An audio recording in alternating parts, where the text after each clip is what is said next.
कोई हेडिंग डलवाई थी लास्ट क्लास में? तो आप लोग बताओ बेटा इलेक्ट्रिक फील्ड क्या होता है, डिस्कस किया होगा हम लोगों ने। इलेक्ट्रिक फील्ड क्या बताया था बेटा? एक रीजन होता है हाँ जिसमें कोई भी फोर्स एक्सपीरियंस कर सकते हैं। और इलेक्ट्रिक फील्ड इंटेंसिटी क्या होती है? फोर्स पर यूनिट टेस्ट चार्ज, एक टेस्ट चार्ज पे लगने वाला फोर्स। इसको मैंने बताया था ये एक वेक्टर क्वांटिटी होती है और इसका यूनिट हमने न्यूटन पर कूलम लिखा। फिर electric field due to point charge, ये हम लोगों ने कैलकुलेट किया। कितना है electric field due to point charge? E is equal to k q upon r square. और अगर हम इसकी डायरेक्शन देखते हैं तो इस तरीके से ग्राफ हमने बना लिया। अब हम आगे चलेंगे, हेडिंग डालो इलेक्ट्रिक डायपोल, हेडिंग डालो पहले। क्या होता है समझेंगे।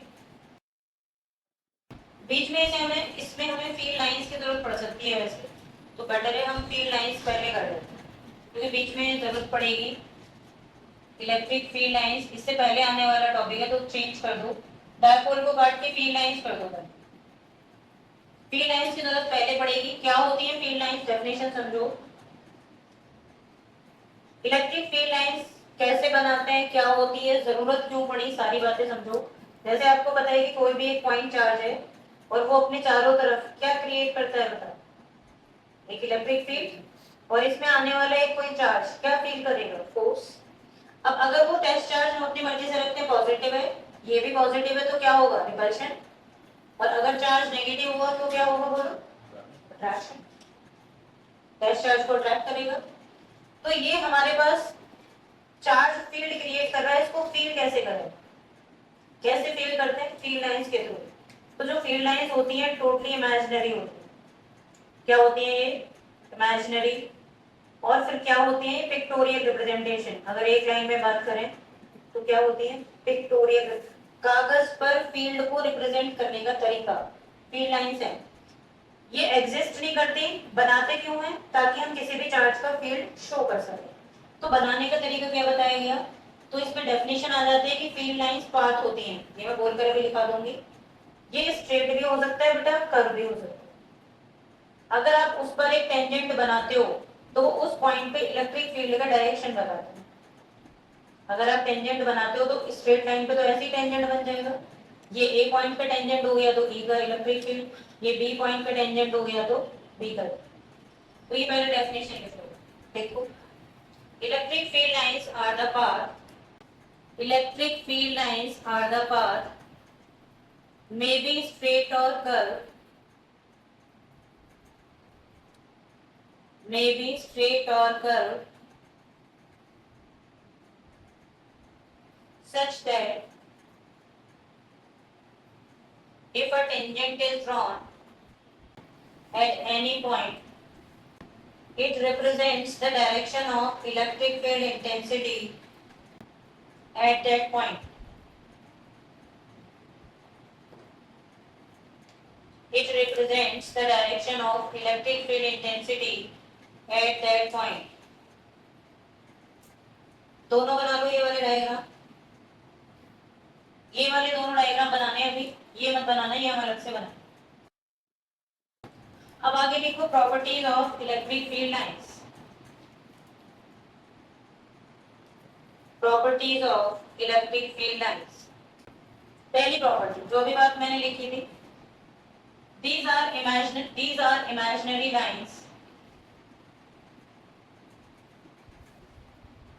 these are imaginary lines, common लगा के लिखो, shows the pictorial representation of electric field,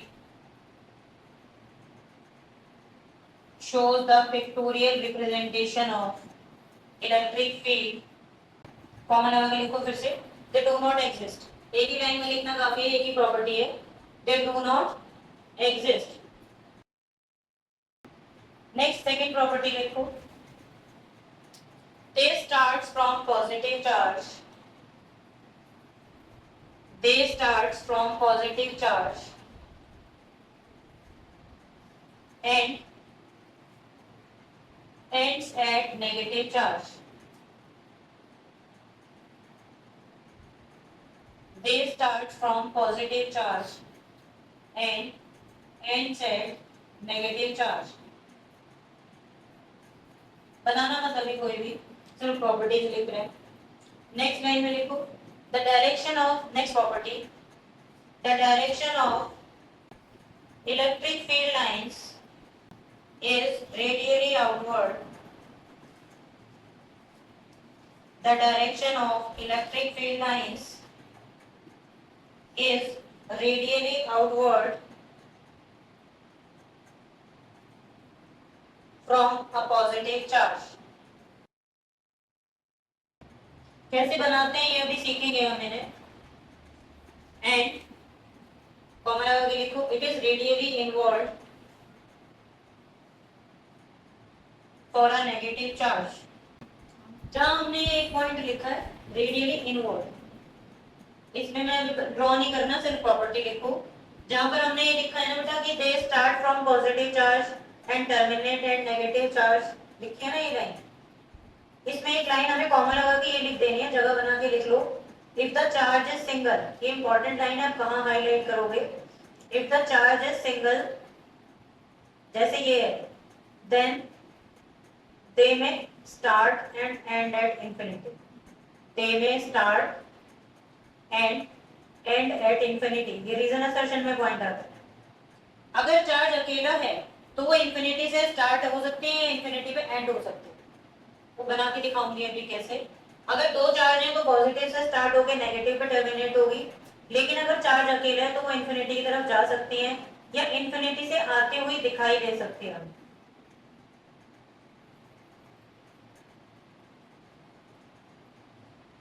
ठीक है. Next property, in a charge free region, in a charge free region the electric field lines are continuous curves. The electric field lines are continuous curves. They do not have sudden breaks. ये सभी properties आ जाती हैं बेटा. They do not have sudden break. और ये तो एक property हो गई, बट वो इसके बाद में y लगा देगा. हमने तो प्रॉपर्टी लिखी है अनमोल, क्या लिखी है बेटा कि जो फील्ड लाइन है वो कॉन्टिन्यूअस कर्व होती है और वो उनके बीच में कोई भी ब्रेक नहीं होता है. बट क्यों नहीं होता है, क्वेश्चन ये होगा 2 नंबर का. तो इधर देखो सारे स्टूडेंट, जैसे अभी मैं तुम्हें बता रही हूँ कि फील्ड लाइन पॉजिटिव से रेडियली आउटवर्ड होगी हर तरफ, ऐसे बनाएंगे अभी. तो जानते हो ये फील्ड लाइन इंफिनिटी तक चली जाएगी या कहां तक होगी, सोच के बताओ. ये फील्ड लाइन इंफिनिटी तक चली जाएगी या कहीं इसके एक अपने रीजन तक होगी. इंफिनिटी में जाके तो इसका इफेक्ट 0 हो जाएगा ना. अरे बोलो, जैसे हर बॉडी की अपनी रेंज है, हर मैग्नेट की अपनी रेंज होती है. वो मैग्नेट कहीं से भी रखे हुए आयरन को अट्रैक्ट कर लेगा, जब उसके फील्ड में आएगा तभी अट्रैक्ट करेगा. और इंफिनिटी पर इसका फील्ड क्या होगा, 0.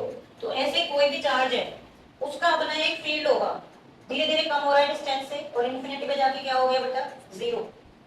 तो वो ये बता रहा है कि फील्ड लाइन बीच में से टूटी हुई नहीं हो सकती. क्या बता रहा है कि जो फील्ड लाइन है वो बीच बीच में से टूट टूट के नहीं बनेगी. अगर बनेगी तो कैसी बनेगी, कॉन्टिन्यूअस कर्व्स. कहाँ लिखा हमने ये, बनेगी तो कैसी बनेगी, क्यों नहीं टूटेगी. अगर फील्ड लाइन है, ध्यान देना इस बात पे, फील्ड लाइन का होना क्या शो करता है कि फील्ड है, और फील्ड लाइन का ना होना क्या शो करेगा, फील्ड नहीं है. तो इसका मतलब जब फील्ड लाइन बना दी तो फील्ड है, और फिर ये टूट गई तो फील्ड 0 हो गया. फिर बना दी, फिर टूट गई. तो क्या ऐसा हो सकता है कि एक मैग्नेट है जो यहाँ पे रखे हुए आयरन को अट्रैक्ट कर रहा है, यहाँ रखा तो नहीं कर रहा, फिर यहाँ रखा तो कर रहा है. क्या ऐसा पॉसिबल है, अरे बोलो. यहाँ रखा तो कर रहा है अट्रैक्ट, फिर और दूर किया नहीं कर रहा, फिर और दूर किया फिर कर रहा है. Is it possible. तो इसीलिए ऐसा पॉसिबल नहीं है. समझ आ गया, उनके अंदर ब्रेक नहीं होते। ये डायग्राम बना लो, बीच बीच में से तोड़ के दिखा देना और फिर लिख देना ये पॉसिबल नहीं, इतना ही बनाना बस। ये बीच बीच से ब्रेक दिखाना और नीचे लिख देना not possible. Next property,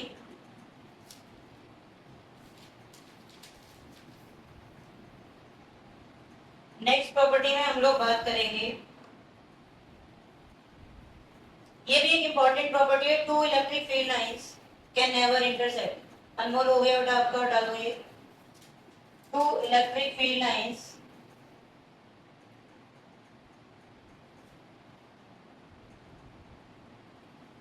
can never intersect. अब वो तो हमें पता है, बट पूछेगा क्यों नहीं कर सकती हैं। दो फील्ड लाइन कभी इंटरसेक्ट नहीं करेंगी, लो हमने करा दिया, क्या दिक्कत है बोलो, होता है ना ऐसे ही, तो बना के दिखा दिया तो क्या होगा पता है दिक्कत। ये जो इंटरसेक्शन पॉइंट है, अभी तुम पढ़कर आ रहे हो कि इलेक्ट्रिक फील्ड लाइन पे अगर आप कोई टेंजेंट ड्रॉ करते हो तो वो फील्ड की डायरेक्शन बताता है। अगर हम इंटरसेक्ट कराते हैं तो एक ही पॉइंट पे इलेक्ट्रिक फील्ड के दो डायरेक्शन पॉसिबल होंगे। क्या ये बात मानते हैं आप? एक ही पॉइंट पे फील्ड दो डायरेक्शन में आ जाएगा, जो कि प्रैक्टिकली पॉसिबल नहीं है।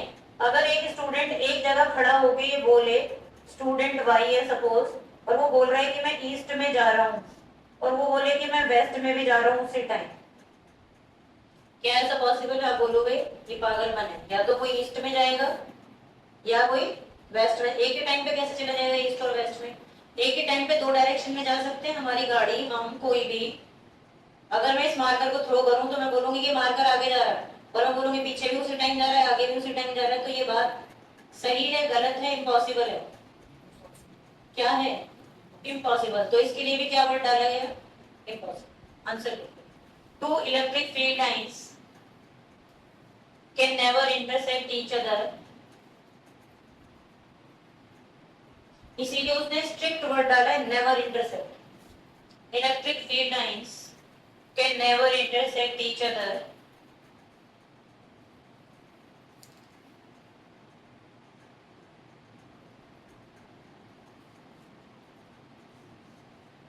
because at the point of intersection,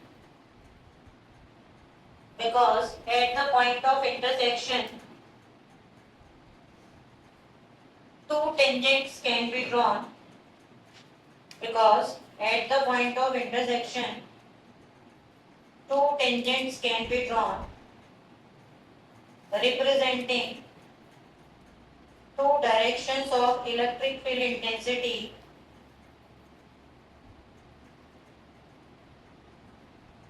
representing two directions of electric field intensity at that point, which is not possible, which is not possible. Third point, electric field lines do not form closed loop. Next point, मतलब number आप डालो, मुझे नहीं पता कौन सा, 6th number है ना, हाँ तो बनाओ। Electric field lines do not form close loop, electric field lines do not form close loop, underline कर देना। This shows the conservative nature of electric field. Do not form closed loop, and this shows the conservative nature of electric field.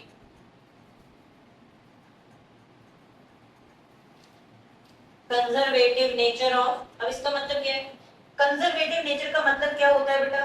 आपने 11th में conservative force पढ़ी थी, तो वो क्या होती है? इंडिपेंडेंट ऑफ पाथ होती है। किस पे डिपेंड करती है? Depend on initial and final position. किस किस पे डिपेंड करेगी बेटा? इनिशियल और फाइनल पोजीशन। और इसमें क्या होता है? ये 12th के काम का पॉइंट है, work done during round trip, work done during round या फिर कंप्लीट ट्रिप, ये हमेशा 0 रहता है। इस पे क्वेश्चन आते हैं 12th में। जैसे एक चार्ज यहाँ से चला, यहाँ गया, फिर यहाँ आया, फिर यहाँ आया, फिर यहाँ, पूरे ट्रिप में वर्क डन क्या हो जाएगा? जीरो, क्योंकि चार्ज की नेचर कैसी रहेगी बेटा, कंजर्वेटिव। जो फोर्स है उसके ऊपर लगने वाली वो कैसी रहेगी, कंजर्वेटिव। ये कंजर्वेटिव नेचर को शो करता है।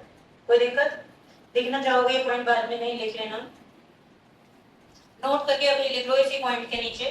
कंजर्वेटिव नेचर का मतलब क्या है, independent of path, common level पे लिख देना डिपेंड ऑनली इनिशियल, और दूसरा पॉइंट लिखना work done during the round trip zero.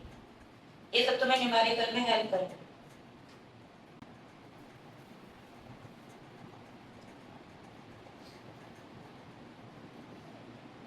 Work done zero है, डब्ल्यू लिख लो यहाँ पे, डब्ल्यू जो होगा वर्क ये जीरो है, कंजर्वेटिव में यही आता है।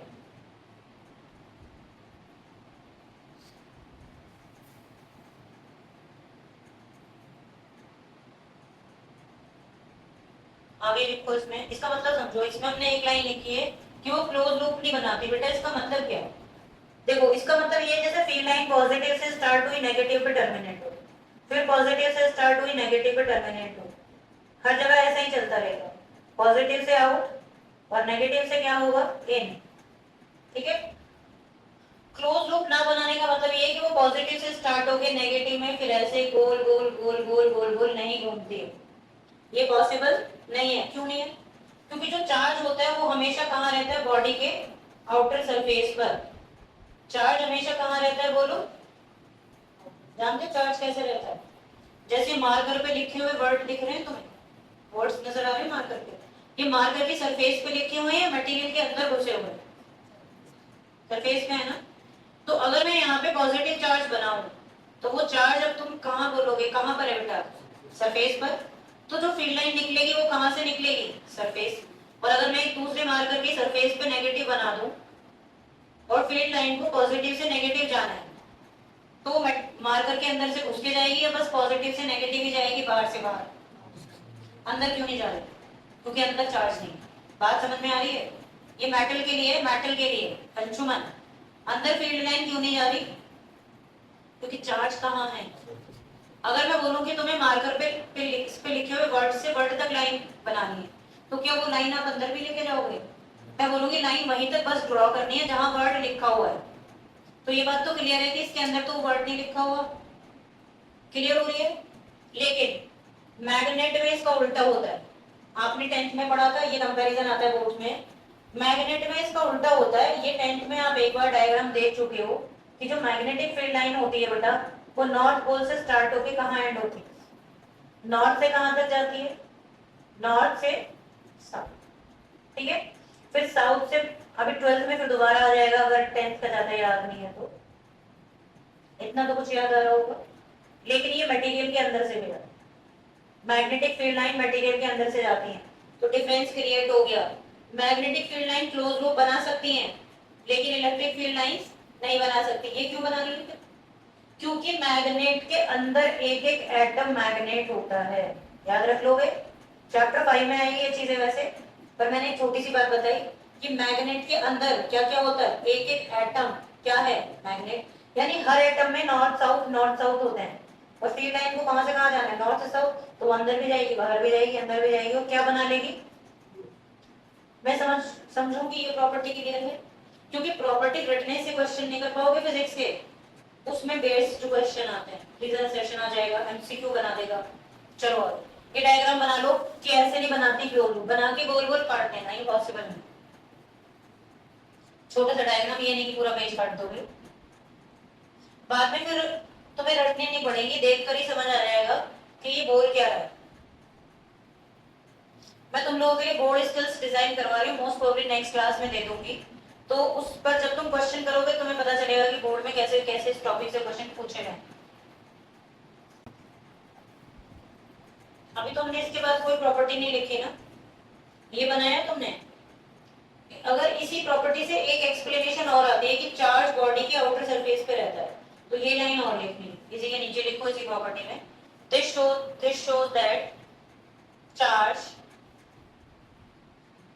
shows that charge always resides,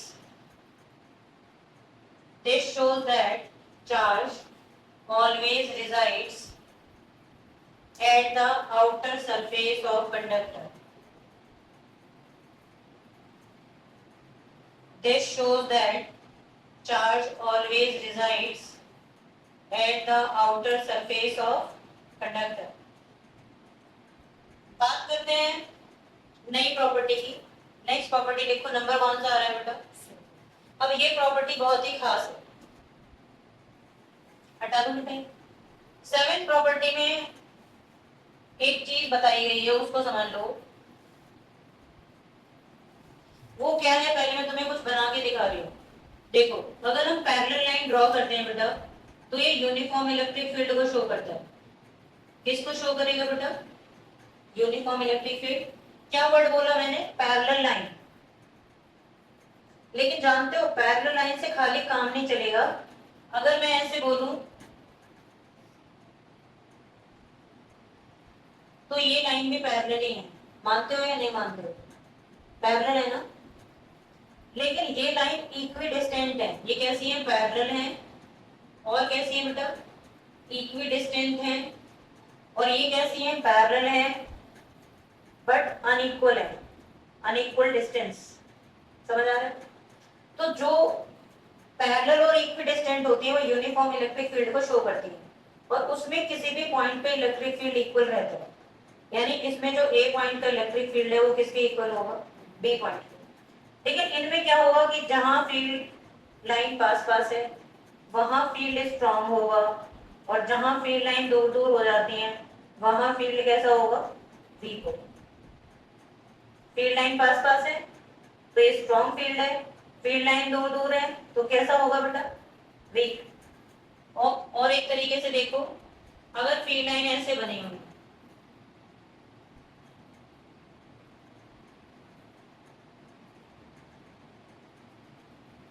दिख रहा है सबको? अब एक बॉडी को रखा गया है यहाँ पे, ये भी इलेक्ट्रिक फील्ड ही है। एक बॉडी यहाँ पे रखी, वही बॉडी यहाँ पे रखी, कहां से ज्यादा फील्ड लाइन पास होगी? एम से या एन से?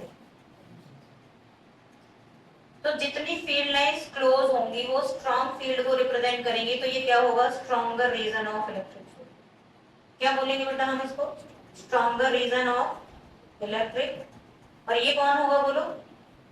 Weaker region of electric field. तो यहाँ जो भी पॉइंट आएंगे वहां वीक होगा इलेक्ट्रिक फील्ड, और यहाँ पर कैसा होगा? स्ट्रॉन्ग होगा। यानी एम पर स्ट्रॉन्ग है और एन पर। इसका एक्सप्लेनेशन लिखो। Closer is the electric field lines. ये कौन सा पॉइंट है? नंबर बताओ अंशुमन। हाँ, 7th आ गया बेटा। Closer is the electric field lines, stronger will be the region of electric field. मैं साथ साथ तुम्हें उनके क्वेश्चन भी करा रही हूँ जो सिचुएशन पूछी गई है। Closer is the electric field lines, stronger is the region of electric field. ये बनाओ तीनों डायग्राम, फिर मैं इससे रिलेटेड एक क्वेश्चन तुमसे पूछती हूँ।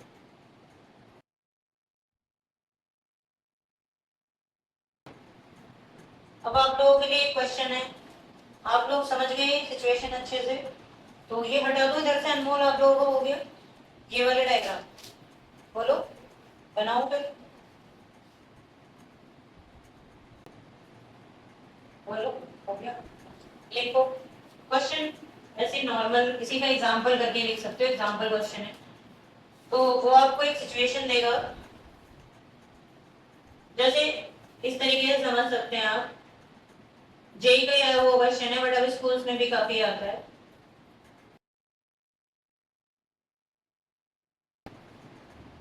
ऑप्शन बना रही हूँ मैं आपके लिए, बताओ कौन सा वाला सही होगा।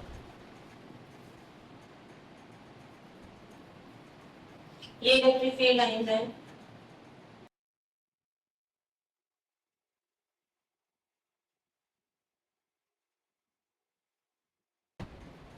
बताओ कौन सा ऑप्शन ठीक है इसमें? Which option is correct?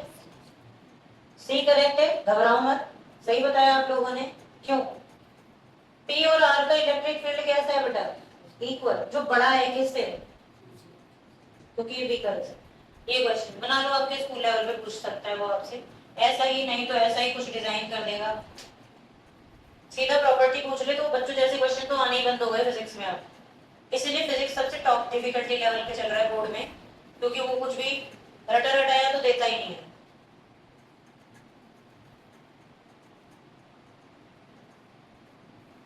सब एप्लीकेशन बेस्ड हो गए। अब जो ये प्रॉपर्टी है, क्वेश्चन तो आपने कर लिया।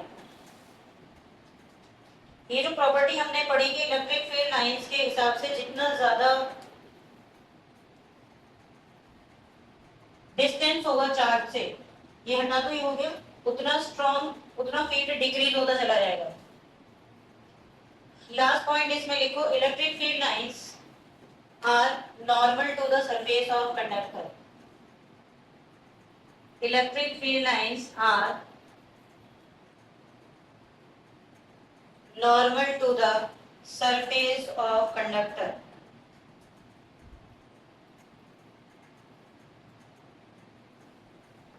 इस लाइन का मतलब क्या है? एक सरफेस की, एक कंडक्टर की सरफेस पर कैसी होती है फील्ड लाइन? जैसे अगर मैं बोलूं कि ये स्ट्रेट लाइन है, इस पे नॉर्मल बनाओ, यही है, बोलो। और अगर मैं बोलूं कि ये स्फीयर है या ये कर्व है, इस पे नॉर्मल बनाओ, तो क्या ये लाइन नॉर्मल होगी? अरे हाँ, यहाँ मैथ्स के स्टूडेंट हो सारे, 9, 10, 11, 12 सारी मैथ्स लगा दो, क्या ये नॉर्मल है? तो कैसे बनाओ? पहले तो बताओ कितने स्टूडेंट्स के अकॉर्डिंग ये नॉर्मल है। तो किसी ने हैंड रेज नहीं किया, तो बनाऊं कैसे? वही फील्ड लाइन होगी। ये सही है, इस पे ये कंडक्टर है अगर, तो ये नॉर्मल हो जाएगी, ये सही। लेकिन अगर ये कंडक्टर है, तो जानते हो कर्व पे नॉर्मल कर्व ही हो सकती है। कर्व पे नॉर्मल क्या होगा? तो अगर एक बार बोर्ड में ये क्वेश्चन भी आ चुका है कि एक मेटेलिक स्फीयर है जो पॉजिटिवली चार्ज है, एक मेटेलिक स्फीयर है जो नेगेटिवली चार्ज है, दोनों से फील्ड लाइन आ गई बनाने के लिए। बस बड़ा पढ़ाया नहीं देता, नया देता है। अब स्टूडेंट क्या रटा हुआ क्या उसे बताइए कि पॉजिटिव चार्ज से फील्ड लाइन ऐसे बनती है, नहीं वही बना रहे हो बार बार। तो स्टूडेंट ने क्या किया, उन्हें जो पढ़ा वही कर दिया, ये सब बना के आ गए। सन लाइन जीरो मिले, जीरो ही मिली उनको जो ऐसे बना के आए। अब उन्होंने क्या गलत किया? उन्होंने तो सब पढ़ रखा है, वही तो कर रहे हो एग्जाम में। लेकिन इसमें दो प्रॉपर्टी लगनी है, एक तो फील्ड लाइन आउटवर्ड बनेगी, पॉजिटिव है, और दूसरा कैसी बनानी? क्यों बनानी है? क्योंकि वो स्फीयर की सरफेस है, वो पॉइंट चार्ज नहीं है। वो कैसा नहीं है बेटा? Point charge. ये कौन है? मेटेलिक स्फीयर है, एक मेटेलिक चार्ज। मेरी बात समझ पा रहे हो मैं क्या बोल रही हूँ स्टूडेंट्स? तो लिख लो, field lines due to metallic charge sphere. मैं बना के दिखा रही हूँ, वो नॉर्मल ऐसे बनानी थी स्टूडेंट्स को, नॉर्मल, ये नॉर्मल होगा, normal to the surface of conductor. यहाँ पर इनवर्ड बनाना था और ये आउटवर्ड। जब भी फील्ड लाइन बनाओ तो ध्यान रखना कि वो इंटरसेक्ट नहीं करेंगे आपस में। रीजन आप जान चुके हैं।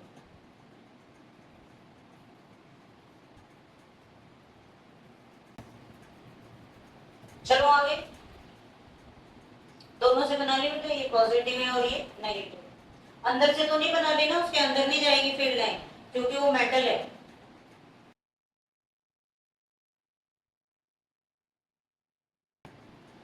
Next, representation of electric field lines.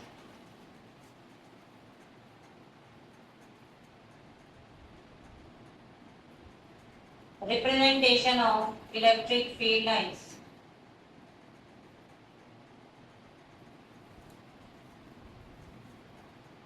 इसमें मैं तुम लोगों को बेसिक करवा रही हूँ बेटा, स्पेशल तो क्वेश्चन कैसे भी डिजाइन हुए हैं इस पे वो हम करेंगे। लेकिन पहले जिस स्टूडेंट को बेसिक आता है फिर वो अपना दिमाग लगा पाएगा। तो बेसिक में सबसे पहले जो पूछा जा सकता है, ड्यू टू पॉइंट चार्ज, पहले देख लो समझ लो फिर बना लेना। वो बोलेगा due to point charge Q. अब इसमें वो दो केस बना सकता है, Q greater than zero, Q greater than zero का मतलब चार्ज कैसा होगा बेटा? पॉजिटिव। लेसर देन जीरो का मतलब चार्ज कैसा होगा? नेगेटिव। पर इतना तो बता सकते हो कि नहीं? इतना तो एनालाइज कर सकते हो। दूसरी प्रॉपर्टी Q1 Q2, दूसरा केस लेसर देन जीरो। इसमें फिर दो पार्ट आते हैं, इक्वल मैग्नीट्यूड, और बी पार्ट क्या होगा बेटा? Unequal magnitude. थर्ड आता है Q1 Q2 greater than 0। Lesser than 0 में एक चार्ज पॉजिटिव एक नेगेटिव होगा और ग्रेटर देन 0 में या तो दोनों पॉजिटिव या तो दोनों नेगेटिव होंगे। Fourth case uniform electric field, अभी मैंने बना के दिखाया था, फिर से बना लेंगे। Fifth electric field lines due to thin charge sheet, ये पूछे गए हैं question. Due to uniformly thin, uniformly charge sheet है ये, यूनिफॉर्मली चार्ज शीट। और लास्ट में इसमें बनवाएंगे तुम लोगों को electric field lines due to a capacitor. Capacitor हालांकि आगे आएगा बट इसका क्वेश्चन फील्ड लाइंस का हम यही करेंगे। तो अब देखो पहले पॉइंट चार्ज के लिए देखो आंसर इसके नंबर 1, अगर Q ग्रेटर देन 0 है तो देखो ये पॉजिटिव चार्ज होगा। अब ध्यान दो फील्ड लाइन बनाने के लिए करते क्या है, यहाँ पर एक टेस्ट चार्ज रख लेते हैं और ये टेस्ट चार्ज को क्या करेगा, दूर भेजेगा। क्या किसी किसी जगह पे दूर भेजेगा या हर जगह दूर भेजेगा? हर जगह भेजेगा ना, बोलो। तो इफेक्ट जो होगा वो ऑल अराउंड द स्फीयर होगा। कैसा होगा? स्फीयर। तो इसको क्या बोला गया? Radially outward. इसका मतलब जानते हो अलोंग रेडियस। और अगर चार्ज नेगेटिव है बेटा तो फील्ड लाइंस कैसे बनाओगे? क्या नाम बोलोगे, इनवर्ड बोलोगे या रेडियली इनवर्ड बोलोगे? Radially inward. बनाने के लिए कोई सिचुएशन दे सकता है बट ये बेसिक याद रखने के लिए आप लोग कोने का यूज कर सकते हो। कोने, कोने का मतलब क्या है? पॉजिटिव आउट नेगेटिव इन, कभी गलती नहीं होगी। बाद में स्टूडेंट भूल जाता है कि पॉजिटिव से आउटवर्ड होता है और नेगेटिव से कैसा होता है, इनवर्ड। आप कोने याद रखना, पी का मतलब पॉजिटिव और ओ का मतलब आउट, एन का मतलब नेगेटिव और आई का मतलब इन, हो जाएगा। अगर एक चार्ज पॉजिटिव और एक नेगेटिव हुआ, जैसे कि दूसरा है और मैं ए पार्ट बना रही हूँ इक्वल मैग्नीट्यूड और इसको डायपोल भी बोलते हैं, तो इनडायरेक्टली बोल देता है कि फील्ड लाइन डायपोल के लिए बनाओ।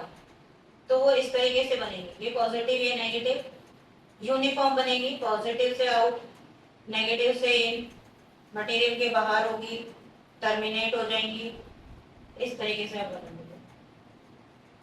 इसमें भी हम टेस्ट चार्ज रख लेते हैं, जैसे मैग्नेट में कंपास नीडल रख लेते हैं, टेस्ट चार्ज इससे दूर जाता है इसके पास जाता है।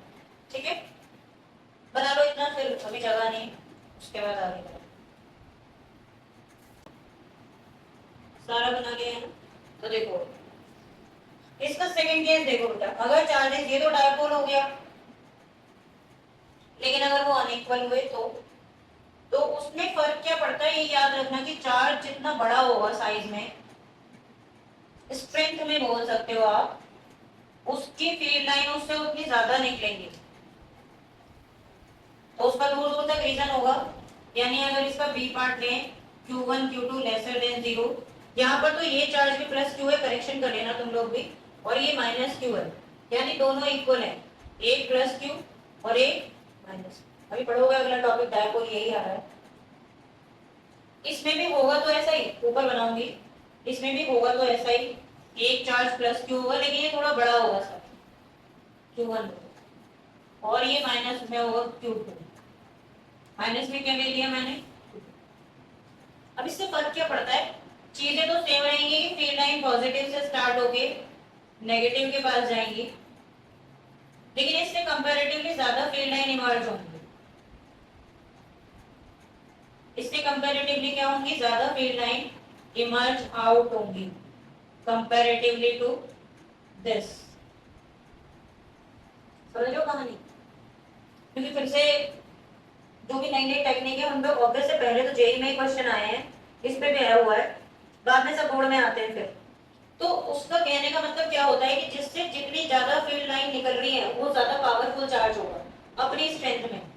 तो यहाँ पे अनसिमेट्रिकल रीजन होगा पॉजिटिव से नेगेटिव ही। और उसने एक बार ये क्वेश्चन पूछ लिया कि Q1 से Q2 का रेशो बताओ, ये एडिशनल बता रही हूँ, ये क्वेश्चन पूछा कि Q1 से Q2 का रेशियो बताओ मैग्नीट्यूड, तो इनमें क्या करना पड़ता है, फील्ड लाइन गिननी पड़ती है। जैसे 1 2 3 4 5 6 7 8 9 10 11 12 13 14 15 16 17, कितने हैं यहाँ से बाई चांस 17 लाइन आ गई, और यहाँ से 1 2 3 4 5 6 7 8 9 10 11, तो इसका ऑप्शन कौन सा ठीक आ जाएगा, 17/11, एक बार आया हुआ है ऐसा क्वेश्चन। तो और दूसरी बात तुम्हें ये भी समझना है कि ज्यादा नंबर ऑफ लाइंस ज्यादा स्ट्रॉन्ग बना, एक चार्ज बड़ा है एक चार्ज छोटा है, लाइन तुम भी गिन लेना अपने हिसाब से, अपने हिसाब से बनाना, तुम्हें जरूरी नहीं कि 17 ही बनाओगे, कितने भी बना दो, बस इससे ज्यादा बन निकलेंगी फील्ड लाइन, मैंने अभी भी कम निकाली है और भी निकल सकती है।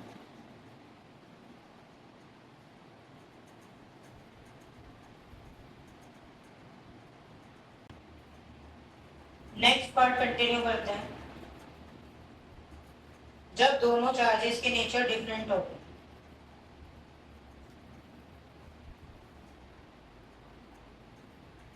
Q1 Q2 ग्रेटर देन 0,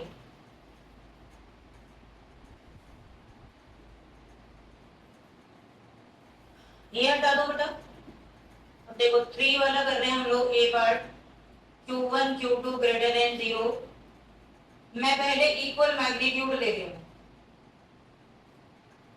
यानी मैं दोनों पॉजिटिव के लिए बना रही हूँ, नेगेटिव के लिए तुम बना लेना बाद में।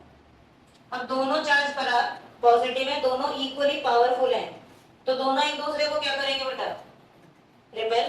देखना जरा ध्यान से, एक टेस्ट चार्ज जो मैं यहाँ रखूंगी ये इसको रिपेल करेगा और दूर भेजेगा और दूर भेजेगा, लेकिन जैसे इसके पास पहुंचेगा तो ये भी तो इसे रिपेल करेगा, बोलो ये भी तो अपने पास नहीं आने देगा इसको, दोनों धक्का दे रहे होंगे, धक्का देंगे ऐसे ही ना, अपने से दूर ऐसे ही तो भगाते हैं हम किसी को, हाँ या ना। एक चीज सोचो कि जब इतनी डिस्टेंस पे कोई और भी स्टूडेंट है, कोई बीच में ऑब्जेक्ट है, अब अगर आप भी ऐसे पीछे की तरफ फेंक रहे हैं तो वो ऑब्जेक्ट आगे जाएगी, रिपेल होके तो बाद में टेंजेंशियली चली जाएगी ना, दो तरफ से फोर्स लगेगी तो ऐसे जाएगी, या जैसे मैंने आगे खिसकाया और सामने से भी आगे खिसकाया तो मेरी तरफ ना आए मैं अपनी तरफ ना आने दूं, तो ऑब्जेक्ट कैसे चली जाएगी, साइड वाइज। तो फील्ड लाइंस का भी यही होता है, ये ऐसे नहीं चल पाती, ये कैसे चलेंगी, ऐसे, रिपल्शन। क्या हो रहा है, अपने अपने रीजन, यहाँ मत आओ कोई, जब भी फील्ड लाइन बनाओगे तो ध्यान रखना, बोलो ऐसा होता है ना। तो यहाँ पे कुछ बातें सुन लो, लाइनें बनाना तो आसान है, वो बातें सुनो जिनसे क्वेश्चन बनते हैं। देखो अभी मैंने एक बात बोली थी कि फील्ड लाइन का होना क्या शो करता है,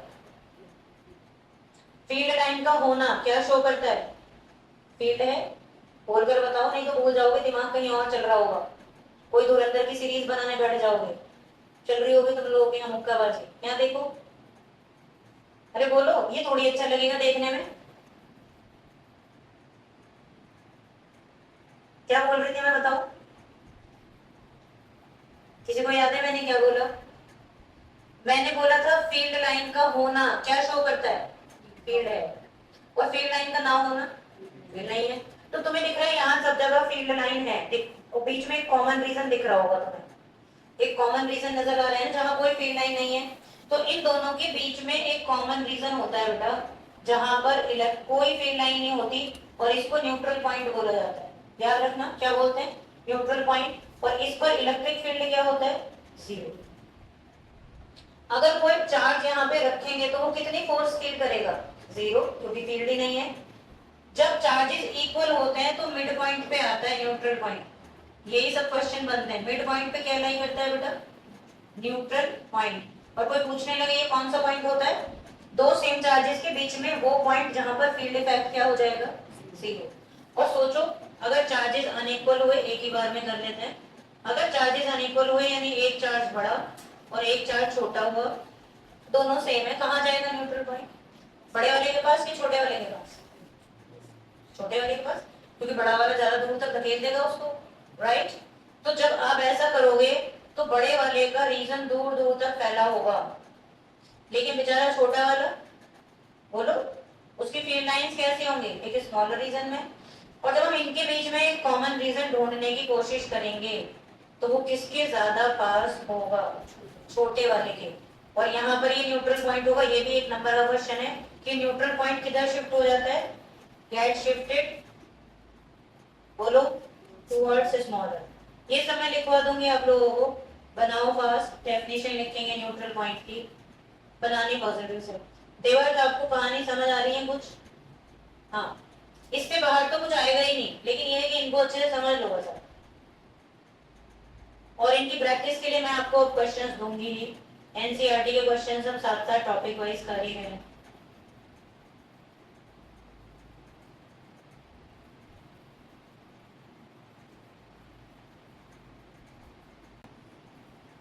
डेफिनेशन बोलूंगी बस आज की क्लास में, बस हम लास्ट यहीं तक करेंगे, बाकी के फील्ड्स हम नेक्स्ट क्लास में कंटिन्यू करेंगे। एरोस जरूर लगा लेना बेटा ध्यान से,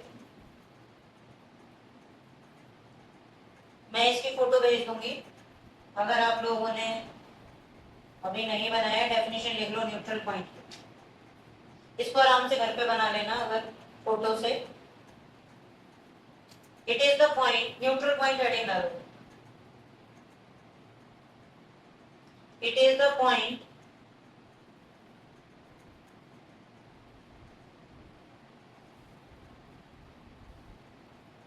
between two charges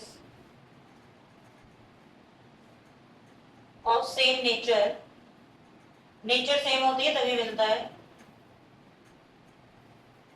दोनों के बीच में, अगर नेचर अलग है तो फिर बाहर जाना पड़ता है। It is the point between two charges of same nature where no electric field line exist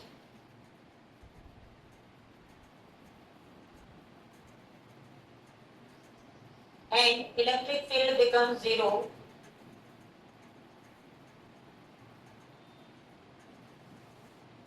next line में, in case of charges of same magnitude, in case of charges of same magnitude, neutral point lies at midpoint, neutral point lies at midpoint, but if the nature of charges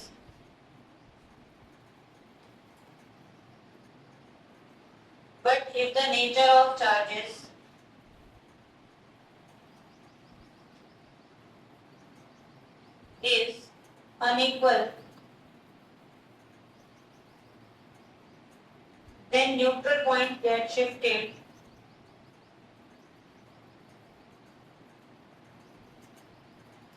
towards smaller charge। ठीक है, thank you बेटा, next class में continue करेंगे आगे।